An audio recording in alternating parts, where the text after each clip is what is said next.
Bonjour, mon nom est Claude Lavoie, je suis biologiste, professeur à l'Université Laval et spécialiste des plantes envahissantes. Puis parlant de plantes envahissantes, j'en ai une juste à côté de moi, ça s'appelle l'épine vinette du Japon. Il y a plusieurs cultivars d'épine vinette du Japon. C'est une plante beaucoup utilisée en horticulture ornementale. Il y en a au feuillage vert, il y en a au feuillage jaune. Et là, je suis à côté ici d'un cultivar à feuilles pourpres. C'est très populaire. On l'utilise beaucoup pour faire des haies ou encore tout simplement pour parsemer les jardins. En soi, c'est pas nécessairement un gros problème. Le problème avec l'épine vinette du Japon, c'est que c'est une espèce qui se dissémine facilement, notamment par les animaux, et qui se répand en forêt.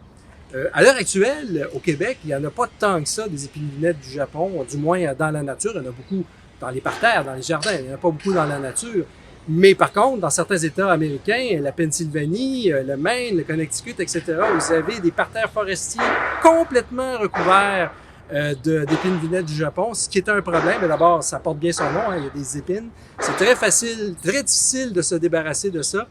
Mais en plus, ça sert de refuge à des mammifères qui sont, pour notre plus grand malheur, porteurs de tiques qui eux-mêmes sont porteurs de la bactérie qui cause la maladie de Lyme. Donc, les endroits, les forêts qui sont infestées d'épines vinettes du Japon sont souvent aussi des endroits qui sont des problèmes de santé publique, puisqu'on y retrouve beaucoup de tiques porteuses de la maladie de Lyme. Alors, bon, dans les jardins, ça va. Dans les forêts, on l'arrache. Et puis, si jamais vous voulez en apprendre davantage sur le sujet, ben, je vous invite à à vous procurer mon nouvel ouvrage intitulé « 40 autres plantes envahissantes, protéger la nature aujourd'hui et demain », qui est disponible aux Publications du Québec. Merci et à bientôt.